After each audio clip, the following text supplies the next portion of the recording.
இந்த இயந்திர அறிவியல் உலகில் வாழ வேண்டுமென்றால் நம்ம மிருகங்களாகத்தான் வாழ வேண்டும். மனிதர்களாக வாழ முடியாது, மனித தன்மையோடு வாழ முடியாது.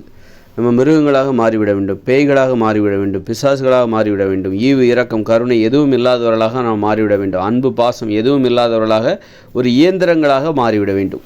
இயந்திரங்களுக்கு அன்பு பாசம் எதுவுமே கிடையாது. அப்போ இயந்திர அறிவியல் உலகில் மனுஷங்க இயந்திரங்களாகத்தான் வாழ வேண்டும். ஏன்னா இயந்திரங்களை புரிந்து கொள்ள வேண்டும். ஏன்னா நம்ம இன்றைக்கி பார்த்திங்கன்னா மொபைல் ஃபோன் இது எல்லாமே இயந்திரம் தான். மொபைல் ஃபோன், டிவி, அப்புறம் ஸ்கூட்டரு, பைக்கு, காரு எல்லாமே, மிக்சி, கிரைண்டரு எல்லாமே நம்ம இந்த இயந்திரங்களை புரிஞ்சிக்க வேண்டியது இருக்குது. அதனால் நம்ம இயந்திரங்களாக மாற வேண்டிய அவசியம் இருக்குது. இயந்திரங்களாக மாற வேண்டிய கட்டாயம் இருக்குது மனுஷங்க. அதனால் எந்த அளவுக்கு ஒருத்தர் இயந்திரம் மாதிரி இருக்கிறாங்களோ, ஒரு அன்பு பாசம் கருணை ஈவு இரக்கம் இதெல்லாம் இல்லாமல், இந்த மனிதத்தன்மையே இல்லாமல், அதே நேரத்தில் கடினமாகவும் உழைக்கணும். மனிதத்தன்மையே இல்லாமல் சோம்பேறி ஆகிடக்கூடாது. மனிதத்தன்மையே இல்லாமல் ஈவு இரக்கம் கருணை அன்பு பாசம் இதெல்லாம் இல்லாமல் நீங்கள் ஒரு இயந்திரம் போல் கடினமாக உழைக்கணும். உயிரை பணயமாக வச்சு உயிரை பற்றி கவலைப்படக்கூடாது. இயந்திரங்கள் அப்படி தான் வேலை பார்க்கும். அதுக்கு நீங்கள் எங்கே ஓட்டினாலும் ஓட்டும். நீங்கள் பள்ளத்தில் ஒரு காரை பள்ளத்தில் விழ சொன்னாலும் விழும். அது மாதிரி எந்த இடத்துல போய் அந்த மாதிரி அதுக்கு உயிரை பற்றின பயமே இல்லை. அது மாதிரி இயந்திரங்களை போல் மனுஷங்க இருக்கணும். அதுக்கு அன்பு பாசம் எதுவுமே கிடையாது. நீங்கள் ஒரு கார் வருது அப்படின்னா முன்னாடி விழுந்தால் அது பாட்டு உங்கள் மேலே ஏற்றிடும். ட்ரெயின் வருது அப்படின்னா நீங்கள் தண்டவாளத்தில் படுத்திங்கன்னா அது பாட்டு உங்களை ஏற்றிடும். அந்த மாதிரி தான். அதுக்கு அன்பு பாசம் கருணை ஈவு இரக்கம் எதுவுமே கிடையாது. அந்த மாதிரி இயந்திர அறிவியல் உலகில் இயந்திரங்களைப் போல வேலை செய்கிறவர்கள் தான் இங்கு வெற்றி பெறுவார்கள். இயந்திரங்களாக மாறிவிட்ட மனுஷங்க. அப்போது அந்த மாதிரி ஈவு இரக்கம் கருணை எதுவுமே கிடையாது. ஆனால் மிருகங்களுக்கு கூட ஈவு இரக்கம் கருணை உண்டு. பேய்களுக்கு இல்லை, மிருகங்களுக்கு கூட உண்டு. ஆனால் இயந்திரங்களுக்கு ஈவு இரக்கம் கருணை எதுவுமே கிடையாது. நம்ம சொன்ன சுவிட்ச் போட்டால் வேலை செய்யும், அதை ஆஃப் பண்ணால் நின்றோம். அந்த மாதிரி அதுதான் இயந்திரங்களோட தன்மை. அது வேலை செஞ்சிட்டே இருக்கும். வேலை செஞ்சிட்டு இருந்தால் அது குறுக்க போனால் அது அதுவும் வேலை செஞ்சிட்டே தான் இருக்கும். அதை பற்றி ஆள் வருது அது நம்ம கண்ட்ரோல் பண்ணுறோம், அவ்வளோதான். இயந்திரங்களை கண்ட்ரோல் பண்ணுறோம். அப்போ இயந்திரங்களை போல் இருக்கணும். உத்தரவுக்கு கீழ்ப்படியணும். ஒரு சுவிட்ச் போட்டால் ஆன் பண்ணால் ஆன் ஆகணும், ஆஃப் பண்ணால் ஆஃப் ஆகணும். ஏன் இதுக்குன்னுலாம் கேள்வியே கேட்கக்கூடாது. அது மாதிரி வேலை செய்யணும், ஓய்வெடுனா ஓய்வெடுக்கணும். அந்த மாதிரி உத்தரவுகளுக்கு கீழ்ப்படிந்து ஒரு இயந்திரங்களைப் போல் வேலை செய்கிற ஒருத்தர் தான் இயந்திரங்களைப் போல் கடினமாக வேலை செய்யணும். முரட்டுத்தனமாக கடினமாக வேலை செய்யணும். அதே நேரத்தில் இயந்திரங்களுக்கு தேவையானதையும் நீங்கள் கொடுக்கணும். இயந்திரங்களுக்கு தேவையானது என்னது? ஆற்றல். அப்புறம் அதை ஒழுங்காக பழுது பார்க்கணும், தொடச்சி வைக்கணும். அதுக்கு தான் மனுஷங்க குளிக்கிறது, பல் விளக்குறது, உடம்புக்கு சாப்பாடெல்லாம் சாப்பிட்டுட்டு மீண்டும் இயந்திரங்களை போல் தூங்குவதெல்லாம் ஓய்வும் தேவை. இயந்திரங்களுக்கு ஓய்வும் தேவை. அப்படி மீண்டும் வேலை செய்யப்பட வேண்டியதான். தூங்குறது, ஓய்வு எடுக்கிறது இதெல்லாம் இயந்திரங்களைப் போல் மனுஷங்க வாழ்ந்துக்கிட்டு இந்த ஓய்வு தூக்கம் இது எல்லாத்தையும் ஒரு உள்நோக்கத்தோடையே பண்ணிகிட்ருக்காங்க. ஒரு இயந்திரங்களுக்கு என்ன தேவை, அது மாதிரி மனுஷங்களுக்கு என்ன தேவை? மனுஷங்களுக்கு சாப்பாடு தேவை, இயந்திரங்களுக்கும் ஓய்வு தேவை. அந்த மாதிரியே ஒரு இயந்திரங்களாக மனுஷங்க மாறிட்டு வராங்க இந்த இயந்திர அறிவியல் உலகில். மனிதத்தன்மையோடு இருந்தால் இந்த உலகத்தில் நீங்கள் இந்த போட்டியில் இங்கே நடக்கிற போட்டியில் கலந்துக்கவே முடியாது. உங்களுக்கு அன்பு பாசம் ஈவு இரக்கம் கருணை இதெல்லாம் இருக்குதுன்னா இங்கே நடக்கிற ஒரு போட்டியில் உங்களால் கலந்துக்கவே முடியாது, ஜெயிக்கவே முடியாது. ஒரு இயந்திரத்தை போல் தயவுதாட்சினியும் இல்லாமல் முரட்டுத்தனமாக உழைக்கணும். ஒரு முரட்டுத்தனமாக உழைச்சிட்டு அப்படியே உழைச்சிட்டா உங்களுக்கு நல்ல உயர்வை அடையலாம். அதனால் அப்போ இது ஒரு ஃபார்முலாவை நம்ம கற்றுக்கணும். நம்ம அப்படியா அப்படின்னு சொல்லிட்டு அது நம்மளால் முடியாதுப்பா. ஆனால் அது அப்படி இருந்தால் தான் நீங்கள் வெற்றி பெறவும் முடியும். வெற்றி உங்களுக்கு கண்டிப்பாக தேவை அப்படின்னா இந்த உலகத்துக்கு தகுந்த மாதிரி நம்மளும் நம்மளை மாற்றிக்கணும். அப்போ தான் ஜெயிக்க முடியும். இந்த உலகத்தை நம்ம இதுதான் இயந்திர அறிவியல் உலகின் தன்மையா அப்படின்னா அதுக்கு தகுந்த மாதிரி நம்ம மாறிக்கிட்டு அப்போ தான் இந்த உலகத்தோட போராட முடியும். இந்த உலகம் இருக்கிற வரைக்கும், இந்த இயந்திர அறிவியல் உலகம் இருக்கிற வரைக்கும் இங்கே எப்படி இருக்கணுமோ அப்படி தான் நம்ம வாழணும். இந்த இயந்திர அறிவியல் உலகில் எப்படி வாழ வேண்டுமோ அப்படித்தான் வாழ வேண்டும்.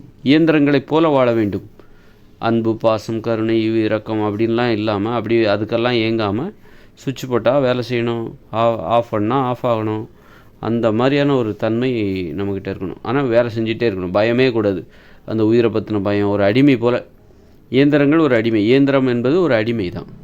இயந்திர அடிமைகள் முன்னாடி உலகங்கள், அதாவது முன்னாடி மனுஷங்களை வச்சு அடிமை வேலைகள் பார்த்துக்கிட்டாங்க. அடிமைகளாக மனுஷங்களை பயன்படுத்தி வேலைகளை செய்து கொண்டார்கள். ஒரு ஒரு நிறைய முன்னாடிலாம் அப்படி தானே மனுஷங்கள கொத்தடிமைகளாகவும் அடிமைகளாகவும் வச்சு வேலைன்னு செய்யணும்னா செய்யணும். அப்படி தான் மனுஷங்க அடித்து துன்புறுத்தி அவங்க கவலைப்படுவாங்களே, அவங்களுக்கு வலிக்குமே, அவங்களும் நம்மளை மாதிரி மனுஷங்க தானே அப்படின்னு சொல்லிட்டு யோசிக்காமல் அவங்கள சித்திரவதை பண்ணி வேலை வாங்கினாங்க. அப்புறம் பார்த்திங்கன்னா இப்போ சரி மனுஷங்க சரியில்லை, மனுஷங்களை மாதிரி இயந்திரங்களை கண்டுபிடிக்க ஆரம்பிச்சிட்டாங்க. இயந்திரங்களை கண்டுபிடிச்சி வேலை செய்ய ஆரம்பிச்சிட்டாங்க. இயந்திரங்களுக்கு முன்னாடி என்ன இருந்தது, எங்கேருந்து இயந்திரங்கள் உருவாச்சுது அப்படின்னா மனுஷங்கக்கிட்ட இருந்து தான். முன்னாடி மனுஷங்க ஆடு மாடுகள் குதிரைகள்லாம் இயந்திரங்களாக செயல்பட்டன. இப்போ அதுக்கு பதிலாக இவங்களோட இயந்திரங்கள் பெஸ்ட்டு, அவங்களுக்கு ஒரு விடுதலை, மாடுகளுக்கெல்லாம் விடுதலை. முன்னாடி மாட்டு வண்டி, ஏகப்பட்ட மாட்டு வண்டி, அப்புறம் உழவு உழுவதற்கு ஏகப்பட்ட மாடுகள். இன்றைக்கி அதுக்கெல்லாம் விடுதலை கிடச்சிச்சு. இன்றைக்கி டிராக்டர் வந்துருச்சு, மாட்டு வண்டிக்கு பதிலாக 2 வீலர் வந்துருச்சு, கார் லாரி எல்லாமே வந்துருச்சு. அதனால் விலங்குகளும் அது மாதிரி மனுஷங்களும் கொத்தடிமைகளாக இருந்தாங்க. அப்போ அவங்களுக்கு பதிலாக இப்போ இயந்திரங்களை கண்டுபிடிச்சிட்டாங்க. இப்போ இயந்திரங்கள் இன்னும் சிறப்பாக வேலை செய்யுது. குதிரை வண்டி, மாட்டு வண்டி, அதை விட ஒரு வாகனம், ஒரு மோட்டார் வாகனம், அதெல்லாம் ரொம்ப சூப்பராக வேலை செய்யுது. ஒரு புல்லட்டு, அது குதிரையை விட இன்னும் சூப்பராக வேலை செய்யுது, எவ்வளோ தூரம் வேணாலும் போகலாம். அந்த மாதிரி எல்லாமே மனுஷங்களையும் மாடுகளையும் ஆடுகளையும் பிற உயிரினங்களையும் பயன்படுத்திகிட்டு இருந்தாங்க. பெண்களை அப்படி தான் பயன்படுத்துகிறாங்க. இன்றைக்கி அதுக்கு பதிலாக இந்த இயந்திரங்கள் வருவதால் மனுஷங்க அடிமைகளாக இருந்தாங்கள்ல, அந்த அடிமைகளாக இருக்க மனுஷங்களுக்கு விடுதலை கிடச்சிது, பெண்களுக்கு விடுதலை கிடச்சிது. இந்த இயந்திர அறிவியல் உலகில் ஒரு விடுதலை கிடைச்சது. இந்த இயந்திர அறிவியல் உலகில் இருந்து ஒரு விடுதலை என்பது அது 2040 அப்புறம். இந்த இயந்திர அறிவியல் உலகில் இருந்து நமக்கு ஒரு விடுதலை, இதிலிருந்து நாம் தப்பிச்சு போகணும். அந்த விடுதலை என்பது 2040 அப்புறம். இந்த உலகத்திற்குள், இந்த இயந்திர அறிவியல் உலகிற்குள் நமக்கு ஒரு விடுதலை. அதுக்கு தான் இந்த கண்டுபிடிப்பு. இந்த மிக்சி, கிரைண்டரு, இதெல்லாம் பெண்களுக்கு ஒரு விடுதலை. வீட்டில் சமையல் வேலைகள் பார்த்த பெண்களுக்கு ஒரு விடுதலை.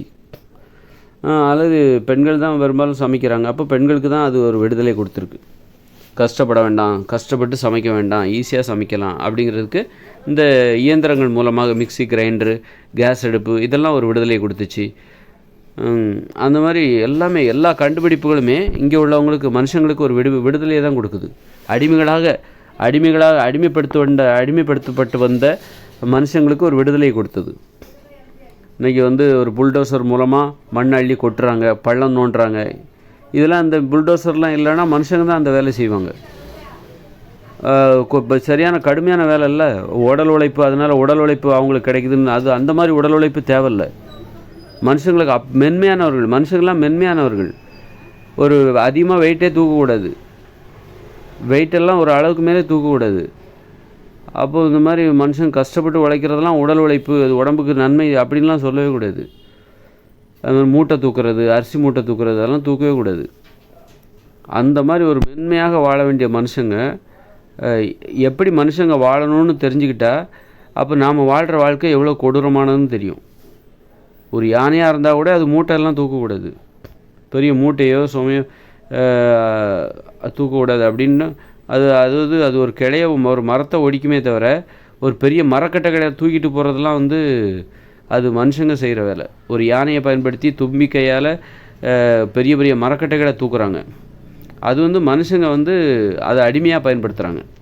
யானையை வச்சு எப்படி மனுஷங்களே அடிமையாக பயன்படுத்துகிறாங்களோ, மனுஷங்க மாடுகளை அடிமையாக பயன்படுத்தினார்களோ, அதுமாதிரி மனுஷங்க எப்படி குதிரைகளை அடிமையாக பயன்படுத்தினார்களோ, அதுபோல் மனுஷங்க யானையே அடிமையாக பயன்படுத்துகிறாங்க. உடனே யானை அதெல்லாம் செய்யும், இயல்பில் அப்படி செய்யும். யானை கூட அந்த மாதிரி வெயிட்டை தூக்கக்கூடாது. தும்பிக்கையால் பெரிய மரக்கட்டையை தூக்குறது, அந்த மாதிரி வெயிட்டை அது தூக்கக்கூடாது. அதாவது ஒரு தேவைக்காக, ஒரு உணவு தேவைக்காக அது ஒரு பெரிய மரத்தில் உள்ள ஒரு கிளையை உடைக்குதுங்கிறது வேறு விஷயம். ஆனால் இதை வச்சு தும்பிக்கை வச்சு பெரிய பெரிய கட்டைகளை தூக்க வைக்கிறதுங்கிறது அதை நம்ம தப்பாக பயன்படுத்துகிறோம். அது அடிமைத்தனம். அந்த மாதிரி மனுஷங்க யானை கட்டி போர் அடித்தாங்கன்னு நம்ம பெருமை வேறு. யானை, குதிரை, மாடு, கழுதை, இப்படி ஒரு விலங்குகளையும் விடாமல் நாய்களை வச்சு வண்டி ஓட்டுறது, வான்கோழி, அதில் தீக்கோழி, நெருப்பு கோழி, இதெல்லாம் வச்சு வண்டி ஓட்டுறது, அப்படி நிறைய பிற உயிரினங்களையும் அடிமைப்படுத்தினாங்க, மனுஷங்களையும் அடிமைப்படுத்தினாங்க. அப்போது எப்போ இதுகளுக்கெல்லாம் விடுதலை கிடச்சிது, மாடுகளுக்கு, ஆடுகளுக்கு, கழுதைகளுக்கு, குதிரைகளுக்கு, யானைகளுக்கெல்லாம் எப்போ விடுதலை கிடச்சிதுன்னா இயந்திரங்கள் வந்தபோது தான் விடுதலை கிடச்சிது. இயந்திரங்கள் வந்த உடனே இன்றைக்கி டிராக்டர் வந்த உடனே மாடுகள் உழவுக்காக பயன்படுத்தப்பட்ட காளை மாடுகளுக்கு விடுதலை கிடைச்சிது. மாட்டு வண்டிகள் இது மாதிரி வாகனங்கள் வந்த உடனே மாட்டு வண்டிகளுக்கு விடுதலை கிடைச்சிது. இன்றைக்கி சின்ன டிராக்டரு குட்டி யானை இதெல்லாம் வந்ததுனால மாட்டு வண்டிகளுக்கு விடுதலை. மாட்டு வண்டி இல்லாத ஒரு வாழ்க்கை முறை, மாடுகளுக்கு ஒரு விடுதலை. மாடு அதெல்லாம் இழுக்குது. ஒரு வண்டியில் உள்ள அவ்வளோ பெரிய வெயிட்டையே அது இழுக்குது தான். இழுக்கக்கூடிய சக்தி இருக்குதுங்கிறக்காக அது இழுக்கலாம் அப்படின்னு ஒன்றும் கிடையாது. மனுஷங்களால் ஒரு மூட்டையை தூக்க முடியும் தான். அதுக்காக மனுஷங்க ஒரு மூட்டையை தூக்கணும்லாம் அப்படி ஒரு விதிமுறை கிடையாது. தூக்கக்கூடாது. கஷ்டப்பட்டு உடம்பை வச்சுக்கிட்டு அவ்வளோ வற்புறுத்தி அப்படி ஒரு வேலையை செஞ்சால் வாழ்க்கை வெறுப்பாயிடும்.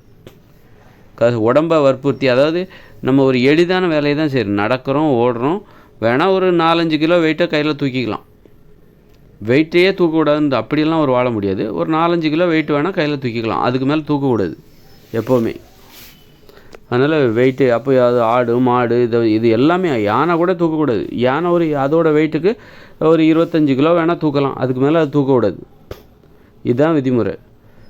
அப்போ அந்த அளவுக்கு மனுஷங்க மென்மையாக வாழ வேண்டும். அப்போ மென்மையாக வாழ வேண்டிய அந்த மனுஷங்க மூட்டையை தூக்குறாங்க, பெரிய பெரிய கோயில் சாதனை பண்ணுறோன்னு சொல்லி பிரமிடெல்லாம் எகிப்தில் பிரமிடு கட்டுறாங்க, தமிழ்நாட்டில் கோயில். இதுக்காக அப்போ எவ்வளோ அவங்க அடிமைகளை போல் பயன்படுத்துனாங்க மனுஷங்களை.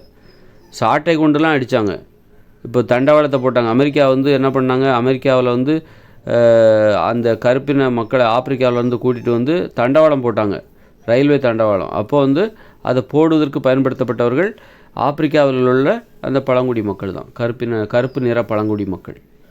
அவர்களை அடித்து கழுத்தில் கம்பை கட்டி இழுத்துட்டு தான் வந்தாங்க. ஒரு மாட்டை இழுத்துட்டு வர மாதிரி தான் இழுத்துட்டு வந்தாங்க. மாட்டை எப்படி அடித்து இழுத்துட்டு வருவாங்களோ அதே மாதிரி தான் அவங்களையும் வரிசையாக இழுத்துட்டு வந்தாங்க ஆப்பிரிக்காவிலேருந்து. அந்த மாதிரி தான் அந்த காலகட்டங்களில் உலகம் முழுக்க இப்படி தான் நடந்தது. கொத்தடிமைத்தனம், கொடூரமான ஒரு அணுகுமுறை தான் நடந்துகிட்டு இருந்தது. மனுஷங்கள்லாம் ஒரு கொத்தடிமை போல் நடத்தப்பட்டு வந்தார்கள். பெரிய சாதனைகள், பிரமிடு கட்டுறேன், இந்த தாஜ்மஹால் கட்டுறதுக்கு என்ன கொடுமை பண்ணாங்களோ தெரியல. தாஜ்மஹால் கட்டுற அந்த தொழிலாளர்களை என்ன கொடுமை பண்ணி அந்த தாஜ்மஹாலை கட்டினாங்களோ தெரில. அதை போய் நம்ம அப்படி கஷ்டப்பட்டு கட்டின அந்த தாஜ்மஹாலை போய் நம்ம ரசிச்சுக்கிட்டு இருக்கிறோம். மனுஷங்களை கொடுமைப்படுத்தி கட்டின அந்த தாஜ்மஹால், மனுஷங்களை கொடுமைப்படுத்தி கட்டப்பட்ட அந்த பிரமிடு, எகிப்து பிரமிடு, கடந்த கால சாதனைகள் எல்லாமே கொத்தடிமைத்தனத்தின் மூலமாக தான் நிகழ்த்தப்பட்டது. அப்படி இருக்கும்போது நம்ம அப்போ மனுஷங்க ஒரு அதிகபட்சமாக 5 கிலோ வெயிட்டை தான் தூக்கணும். அதுக்கு மேலே தூக்கக்கூடாது. அப்படின்னா அப்போ இதுக்கு முன்னாடி மனுஷங்க கஷ்டப்பட்டாங்களே, மூட்டை தூக்குனாங்க, பெரிய பெரிய தண்டவாளம். இப்போ கூட பாருங்கள், கனரக பெரிய பெரிய தொழிற்சாலையில் வேலை பார்க்குறாங்க மனுஷங்க, மூட்டை தூக்குறாங்க, பயங்கர கடினமான வேலைகளெல்லாம் செஞ்சுக்கிட்டு இருக்காங்க. அப்போது மனுஷங்களோட இயல்பே அதிகபட்சமாக நீ 5 கிலோ வெயிட்டாக தான் தூக்கணும். அதுதான் மனுஷங்க செய்யக்கூடிய ஒரு கடினமான வேலை. அப்படிங்கும்போது இன்றைக்கி அவங்க செய்கிற வேலையெல்லாம் உயிரை பணயமாக வச்சு செஞ்சிட்ருக்காங்க. மனுஷங்க இயந்திரங்களோட போட்டி போடுறாங்க. இயந்திரங்களை இவங்க தான் உருவாக்குனது. அந்த இயந்திரங்களைப் போல் உழைக்கணும் அப்படின்னு நினைக்கிறாங்க. கடினமான வேலைகளை செய்யணும், முரட்டுத்தனமாக செய்யணும்.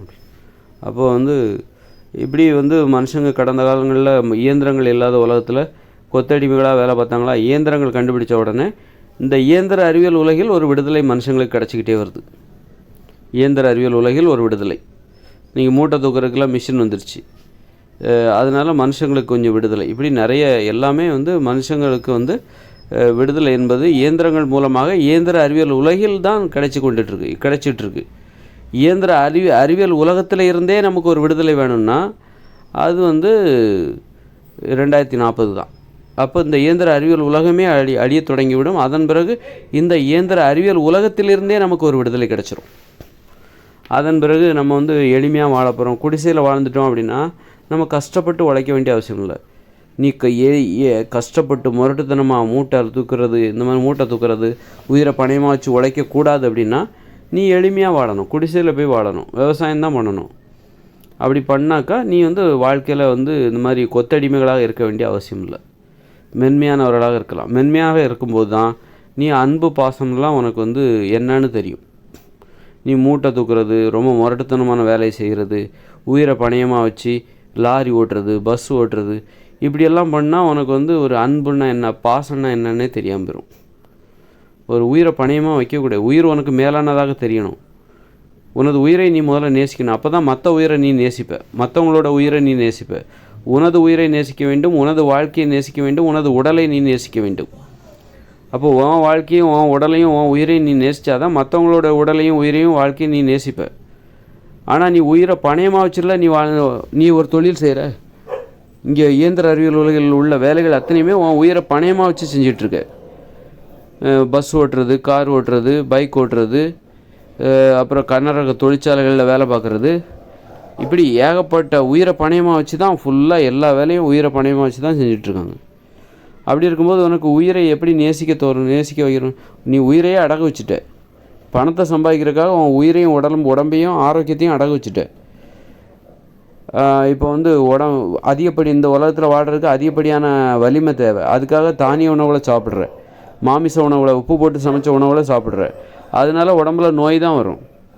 நோய் வந்தாலும் பரவாயில்ல, எனக்கு அளவுக்கு அதிகமான ஆற்றல் தேவை, பரவாயில்ல, பக்க விளைவுகளாக எனக்கு நோய் வந்தாலும் பரவாயில்ல, எனக்கு அளவுக்கு அதிகமான ஆற்றல் தேவைன்னு சொல்லிவிட்டு நீ நல்ல உப்பு போட்டு சமைச்ச சாப்பாடு, மாமிசம், அது இதுன்னு சாப்பிட்டு உடம்புல அளவுக்கு அதிகமான ஆற்றலை ஏற்படுத்தி கொண்டு இந்த இயந்திர அறிவியல் உலகில் ஒரு கொத்தடிமைத்தனமாக வேலை செய்வதற்கு உன்னை தயார்படுத்தி கொள்கிறாய். அப்போது உன் உடம்புல நோய் வந்தாலும் பரவாயில்ல அப்படின்னு நினச்சி தான் நீ என்ன பண்ணுற, இந்த தானிய உணவுகள்லாம் சாப்பிட்ற, உப்பு போட்டு சமைச்ச உணவு, மாமிச உணவெல்லாம் சாப்பிட்டுட்ருக்க, மீன் உணவுகள்லாம் சாப்பிட்டுட்ருக்க, தயிர், மோர், வெண்ணெய், பால், நெய் இதெல்லாம் சாப்பிட்டுட்ருக்க. ஆனால் உன் உயிர் உனக்கு பெருசாக தெரியல. அப்போல்லாம் அதனால தான் உனக்கு உயிர் என்பது உனக்கு பெருசாக தெரியல. ஏன்னா உன் உயிரே பணயமாச்சு. அப்போ எப்போ வந்து உன் உயிர் உனக்கு பெருசாக தெரியும்னா மென்மையான வேலைகளை செய்யணும். அதிகமாக ஒரு 10 கிலோ வெயிட்டு கஷ்டப்பட்டெல்லாம் ஒரு வெயிட்டை தூக்கவே கூடாது. ஒரு தண்ணி கேனை தூக்குறதெல்லாம் தூக்கவே கூடாது. ஈஸியாக இருக்கணும். ஒரு எடையை தூக்குறதுக்கு நான் யோசிக்கவே கூடாது. ஈஸியாக தூக்கணும். ஒரு எடையை வந்து ஒரு 5 கிலோ தான் அதிகபட்சம், ரொம்ப போனால் 10 கிலோ. அது யோசித்து தான் முடிவு பண்ணணும். 10 கிலோ தூக்கலாமா வேண்டாமான்னு யோசித்து தான் முடிவு பண்ணணும். 10 கிலோ கூட ரொம்ப ஓவருங்க. அதெல்லாம் 5 கிலோ தான். 5 கிலோ தூக்கணும். அந்த மாதிரி மென்மையாக இருக்கணும். உன் உடம்பையும் உயிரையும் நீ நேசிக்கணும். அப்போ தான் நீ நேசிப்ப. நீ வந்து முரட்டுத்தனமான உயிரை பணயமாக வச்சு ஒரு வேலை செஞ்சாலே உனக்கு உடம்பு மேலே உள்ள அந்த அன்புங்கிறது இல்லைன்னு அர்த்தம். நீ லாரி ஓட்டுற, பஸ் ஓட்டுற, விமானம் ஓட்டுற, அப்புறம் வந்து ரொம்ப முரட்டுத்தனமான வேலைகளெல்லாம் செய்கிற அப்படின்னாலே, அப்புறம் ஒரு விஞ்ஞானி வந்து ஏவுகணை விடுறது, அணு உலைகளை உருவாக்குறது, அணுகுண்டுகளை தயாரிக்கிறது, ஒரு மருத்துவர் வந்து உடம்பை கீறி ஆப்ரேஷன் பண்ணுறது, இது எல்லாமே முரட்டுத்தனமான வேலை. உயிரை பணயமாக வைக்கிறது. உயிரை அந்த பேஷண்ட்டோட உயிரையும் பணயமாக வைக்கிறாங்க.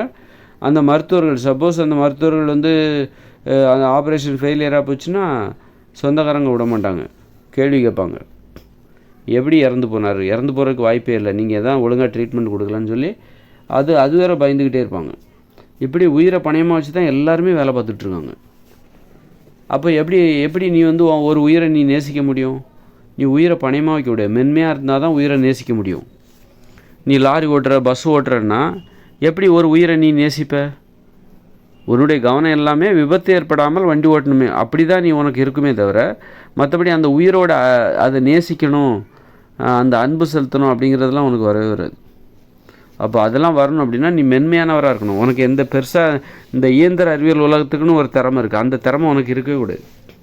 இயற்கையோடு இணைந்த மனித வாழ்க்கையில் வாழ்வதற்கு ஒரு திறமை தேவை. அந்த திறமை இருந்தால் போதும். ஒரு குடிசையில் வாழ்கிற ஒரு திறமை, அப்புறம் வந்து ஒரு விவசாய நிலத்தில் சும்மா எளிமையான ஒரு விவசாயம், தனக்கு தேவையான உணவை மட்டுமே உற்பத்தி செய்கிற ஒரு எளிய விவசாயத்தை செய்கிற ஒரு திறமை, அது போதுமானது. அந்த அளவுக்கு மனித திறமை என்பது மென்மையானது.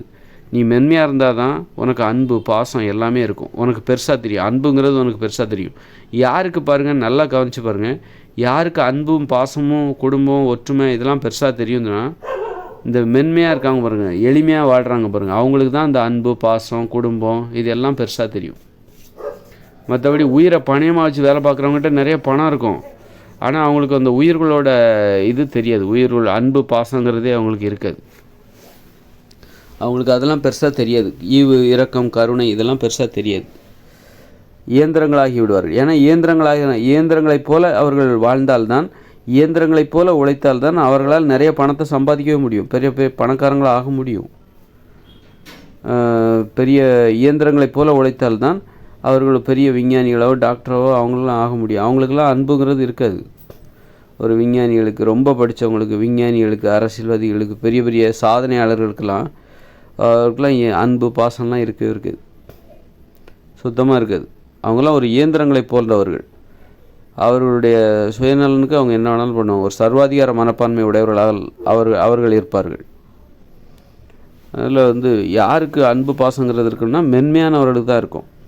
பிறருக்கு இடையூறு செய்யாதவர்கள், பிறரை அடிமைப்படுத்தி வேலை வாங்க தெரியாதவர்கள், பிறர் வேலை வாங்கும்போது அதற்கு ஒத்துழைக்க தெரியாதவர்கள், அவங்க தான் மென்மையானவர்கள். யார் மென்மையானவங்க அப்படின்னா பிறரை வேலை வாங்க தெரியாது, பிறரை இந்த தொழிலில் பிறரை வேலை வாங்குவதற்கு விரும்பாதவர்கள், வேலை வாங்க தெரியாதவர்கள். அது மாதிரி தொழிலில் மற்றவங்க வேலை வாங்கினாலும் இவங்களுக்கு அதை செய்ய தெரியாது, செய்கிறதுக்கு பிடிக்காது. அவங்க தான் மென்மையானவங்க. அவங்களுக்கு பெருசாக எந்த திறமையும் இருக்காது. அவங்க தான் மென்மையானவங்க. அந்த மென்மையானவர்களுக்கு தான் மனிதத்தன்மை, அவங்களுக்கு தான் அன்புன்னா என்ன, பாசம்னா என்னன்னே தெரியும். அவங்ககிட்ட தான் மனிதத்தன்மையே அதிகமாக இருக்கும்.